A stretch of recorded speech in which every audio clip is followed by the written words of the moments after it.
Narito ang iyong pang-araw-araw na horoscope para sa Virgo para sa araw ng March 12, 2026. Sa pagbukas ng bagong kabanata ng petsang ito ng March 12, mararamdaman mo ang isang napakalakas na udyok na ayusin ang bawat aspeto ng iyong buhay simula sa pinakamaliit na detalye hanggang sa malalaking plano para sa hinaharap. Ang mga planeta ay nagbibigay sa iyo ng isang pambihirang talas ng isip at mataas na antas ng konsentrasyon na magagamit mo upang tapusin ang mga gawaing matagal mo nang isinasantabi dahil sa kakulangan ng oras o pokus sa mga nakaraang araw. Huwag mong hayaan na madaig ka ng pag-aalinlangan dahil ang iyong kakayahan na mag-analisa ng mga komplikadong sitwasyon ay nasa pinakamataas na antas nito ngayong maghapon. Kaya ito ang pinakamainam na sandali upang gumawa ng mga desisyong nangangailangan ng lohika at matalinong pagpapasya para sa iyong ikabubuti. Pagdating sa iyong karera at mga tungkulin sa trabaho, ang araw na ito ay naghahandog ng isang napakagandang pagkakataon kung saan ang iyong mabusising paraan ng pagtatrabaho at ang iyong dedikasyon sa kalidad ay lubos na mapapansin ng iyong mga kasama at mga nakatataas. Mapapansin nila ang iyong pagiging organisado at ang iyong husay sa paghahanap ng mga pagkakamali na hindi nakikita ng iba. Kaya asahan ang isang positibong puna o isang bagong responsibilidad na magbibigay sa iyo ng pagkakataong ipakita ang iyong tunay na galing sa sining ng serbisyo. Huwag kang mag-atubiling ibahagi ang iyong mga mungkahi tungkol sa kung paano mapapaganda ang sistema sa inyong opisina dahil ang iyong talino sa pagpapabuti ng daloy ng trabaho ay sadyang kailangan upang mapanatili ang produktibidad at ang kaayusan sa inyong buong pangkat. Sa usaping pananalapi, ang petsang ito ay humihingi ng isang napakabusising pagsusuri sa iyong mga nagawang budget at mga gastusin upang masiguro na ang bawat sentimo ng iyong pinaghirapan ay nailalagak sa mga bagay na may tunay na halaga at pakinabang. Maaaring may lumitaw na oportunidad para sa isang investment na may kinalaman sa kalusugan, teknolohiya, o mga proyektong nangangailangan ng disiplina at matyagang pag-aaral bago magbunga. Ngunit kailangan mong basahin ang bawat maliit na letra sa kontrata. Ang pagiging masinop sa iyong mga bibilhin at ang paglalaan ng sapat na halaga para sa iyong mga emergency fund ay magbibigay sa iyo ng ganap na kagaanan sa loob ng iyong puso at katiyakan na ikaw ay handa sa anumang hamon na maaaring dumating sa usapin ng pera.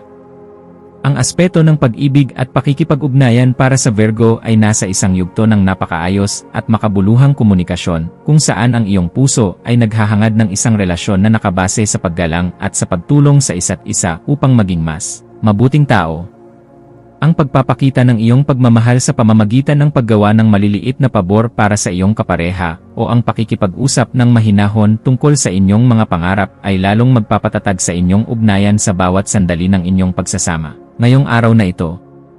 para sa mga naghahanap pa ng makakasama, ang iyong malinis na aura at ang iyong kagalang-galang na paraan ng pakikipagtalastasan ay magsisilbing magnet para sa mga taong naghahangad ng isang partner na may matibay na paninindigan at marunong magpahalaga sa tunay na ganda ng isang organisadong pamumuhay. Ang iyong kalusugan ay dapat maging isa sa iyong mga pangunahing prioridad sa pamamagitan ng pagbibigay ng sapat na atensyon sa iyong sistema ng pagtunaw at sa iyong pangkalahatang antas ng stress na maaaring makaramdam ng pagtaas dahil sa iyong pagiging perfeksyonista sa maghapon. Ang iyong katawan ay humihiling ng sapat na pahinga at pagkain ng mga sariwang gulay at prutas upang mapangalagaan ang iyong ningning habang tinatapos mo ang iyong mga mabusising obligasyon ng may sapat na katuwiran at lakas sa bawat hakbang. Ang pagsasagawa ng mga ehersisyong nangangailangan ng disiplina gaya ng pilates o ang simpleng pag-aayos ng iyong workspace ay makakatulong upang mailabas ang mga negatibong vibes at mapalitan ito ng sariwang inspirasyon na magpapatatag sa iyong isipan at emosyon. Sa iyong pakikipagkapwa-tao, ang iyong papel bilang isang maaasahang kaibigan at matalinong tagapayo ay magiging sentro ng atensyon, lalo na sa mga taong nangangailangan ng iyong mabusising pananaw upang maayos ang kanilang sariling mga problema sa buhay. May isang kakilala o malapit na kasama na maaaring lumapit sa iyo upang humingi ng tulong tungkol sa kung paano magiging mas epektibo sa kanilang mga gawain. At ang iyong mga praktikal na payo ay magsisilbing gabay na magbibigay sa kanila ng bagong direksyon. Maging mapagmasid sa bawat pakikipag-usap dahil ang bawat impormasyon na iyong ibabahagi ay nagtataglay ng kapangyarihan na makapagpabago ng pananaw ng iba nang may sapat na paggalang sa kanilang sariling kakayahan at kalayaan sa bawat kilos na iyong gagawin. Ang iyong malikhaing isipan ay magkakaroon ng pambihirang kislap sa hapon, lalo na sa mga gawaing may kinalaman sa pagsusulat, pag-edit, o anumang paraan ng pagpapahayag na nagpapakita ng iyong pagiging mabusisi sa sining ng paghahanap ng katotohanan sa bawat detalye. Huwag mong limitahan ang iyong sarili sa mga nakasanayang pamamaraan lamang. Bagkus ay subukan ang mga makabagong estilo ng pag-organisa ng impormasyon na magpapakita ng iyong galing habang pinapanatili ang kalidad at dangal ng iyong mga gawa para sa iyong sariling kaganapan. Ang pagbuo ng isang bagay na may layuning magbigay ng kalinawan at saya sa pakiramdam ng marami sa pamamagitan ng iyong mga natatanging talento ay nagbibigay sa iyo ng ganap na tagumpay na sadyang napakahalaga para sa iyong personal na pag-unlad. Para sa pamilya, asahan ang isang kaganapan sa loob ng tahanan na mangangailangan ng iyong pagiging mahinahon upang maging maayos ang takbo ng inyong samahan sa kabila ng mga posibleng maliliit na usapin tungkol sa kalinisan o mga gawaing bahay. Ang iyong presensya ay magbibigay ng kagaanan dahil kaya mong magpaliwanag sa paraang madaling intindihin at may sapat na pagkilala sa nararamdamang pangangailangan ng bawat miyembro ng iyong pamilya sa bawat oras ng inyong pagsasama. Maging mapagpatawad sa mga pagkukulang ng iyong mga mahal sa buhay, at maging isang gabay na laging handang tumulong sa pag-aayos ng anumang aberya. Dahil ang matatag na pundasyon sa loob ng tahanan ang tunay mong sandigan sa bawat hamon na inyong haharapin sa hinaharap. Ang iyong intuwisyon ay magsisilbing isang matalas na kumpas sa pagpapasya tungkol sa isang bagong oportunidad na may kinalaman sa iyong personal na paglago o sa pagpapaganda ng iyong sariling kasanayan sa pakikipag-ugnayan sa mga taong may malalim na karanasan. Kung may nararamdamang udyok na ayusin ang iyong mga papeles, sertipiko, o bumili ng mga kagamitan na magdadala ng higit na kaayusan sa iyong paligid, gawin ito ngayon, dahil ang daloy ng enerhiya ay pabor sa mga gawaing nagdadala ng bagong simula. Ang iyong panloob na boses ay malakas na nagpapaalala na handa ka na para sa isang mas mataas na antas ng kaganapan sa iyong pagkatao, kaya pakinggan ito, at huwag hayaang ang mga alinlangan ay humadlang sa iyong asenso patungo sa ruwok ng tabumpay. Sa aspeto ng edukasyon at pagkuha ng karunungan, ang iyong isipan ay magiging kasing talas ng isang kidlat na handang unawain ang bawat komplikadong impormasyon upang mahanap ang pinakaugat ng katotohanan sa iyong mga pinag-aralan ngayong araw na ito. Gamitin ang panahong ito upang magbasa ng mga materyales na magpapalawak ng iyong pangunawa sa mga usaping may kinalaman sa siyensya, sining, o sa mga paraan ng wastong pamumuhay dahil ang mga ito ay sadyang makakatulong sa pagpapabuti ng iyong disposisyon. Ang bawat impormasyon na iyong matututunan ay magsisilbing hiya sa iyong isipan, kaya huwag kang titigil sa paghahanap ng liwanag hanggang sa marating mo ang ganap na kalinawan na iyong matagal nang hinahanap para sa iyong seguridad at katarungan.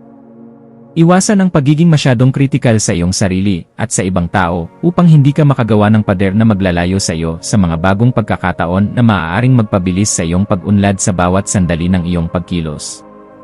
Ang pagpapanatili ng isang balanse sa pagitan ng iyong mataas na standard at ng iyong pagiging mahinahon sa pagtanggap ng mga imperpeksyon ay isang kasanayan na dapat mong pagtuunan ng pansin ngayong araw upang mas lalo kang irespeto ng lahat.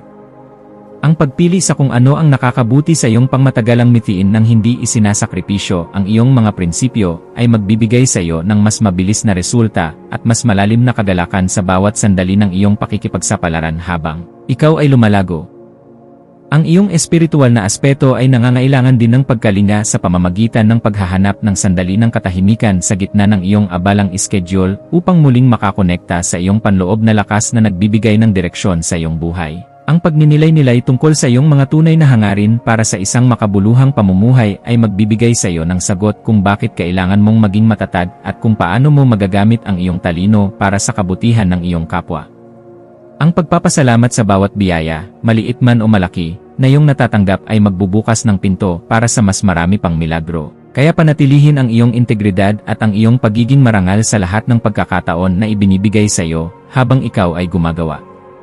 Maging mapagmasid sa mga dokumento, email, o mga mensaheng iyong matatanggap ngayong hapon, lalo na ang mga may kinalaman sa iyong mga personal na proyekto, kontrata sa trabaho, o mga legal na usapin, at siguraduhin na naintindihan mo ang bawat detalye. Ang paghingi ng payo sa mga taong may sapat na karanasan sa iyong larangan o sa iyong mga mentor ay isang matalinong hakbang na dapat mong gagawin upang maprotektahan ang iyong mga interes at ang iyong pinaghirapan sa loob ng mahabang panahon. Ang pag-iingat sa ganitong mga usapin ay magbibigay sa iyo ng kapanatagan na ang iyong mga hakbang ay nasa loob ng katuwiran at hindi ka malalagay sa alanganin dahil lamang sa kakulangan sa mabusising pagsusuri ng bawat datos na iyong matatanggap. Sa pagdating ng gabi, maglaan ng oras upang ayusin ang iyong kapaligiran at ang iyong isip sa pamamagitan ng paggawa ng mga bagay na nagpapakalma sa iyong sistema, gaya ng pagliligpit ng iyong mga gamit o ang pag-aayos ng iyong kwarto. Ang kaayusan sa iyong kapaligiran ay direktang nakakaapekto sa iyong pakiramdam. Kaya ang pagliligpit ng iyong mga kagamitan at ang pag-aayos ng iyong tulugan ay makakatulong upang maalis ang mga tensyon sa iyong isipan na dulot ng sobrang pagpapakapagod sa maghapon. Ang pagpapasalamat sa bawat tagumpay na iyong nakamit sa araw na ito ay magpapanatili sa iyong positibong disposisyon, na siyang magsisilbing magnet para sa mas magagandang balita na darating sa iyong pintuan bukas para sa iyong patuloy na ikaunlad at kagaanan. Bilang huling payo para sa iyo, laging tandaan na ang tunay na lakas ay matatagpuan sa pagkakaroon ng isang mapayapang puso na laging handang umunawa sa sarili at sa ibang tao nang may sapat na pagmamahal sa bawat sandali ng iyong pagkilos. Manatiling nakatutok sa iyong sariling landas habang nagpapakita ng malasakit sa mga taong nasa paligid mo, dahil ang kaganapan ng iyong pagkatao ay matatagpuan sa pagbabahagi ng iyong liwanag ng may dangal sa lahat ng pagkakataon na ibinibigay sa iyo. Hayaang ang liwanag ng karunungan ang maging gabay mo sa pagtahak sa daan ng iyong mga adhikain, at maniwala ka na sa bawat pagsusumikap mo na magpakita ng kabutihan, mayroong magandang bukas na naghihintay para sa iyo sa bawat sandali ng iyong buhay. Ang iyong mga maswerteng numero para sa araw na ito ay 5, 14 na, at 19. Ang iyong maswerteng kulay ay navy blue o cream na sumisimbolo sa disiplina at kalinisan. At ang maswerteng gawain para sa araw na ito ay ang pag-aayos ng iyong closet, ang mabusising paggawa ng to-do list para sa susunod na linggo, o ang pagbabasa ng isang libro tungkol sa personal na paglago upang muling mahanap ang iyong kagalakan at sigla sa buhay.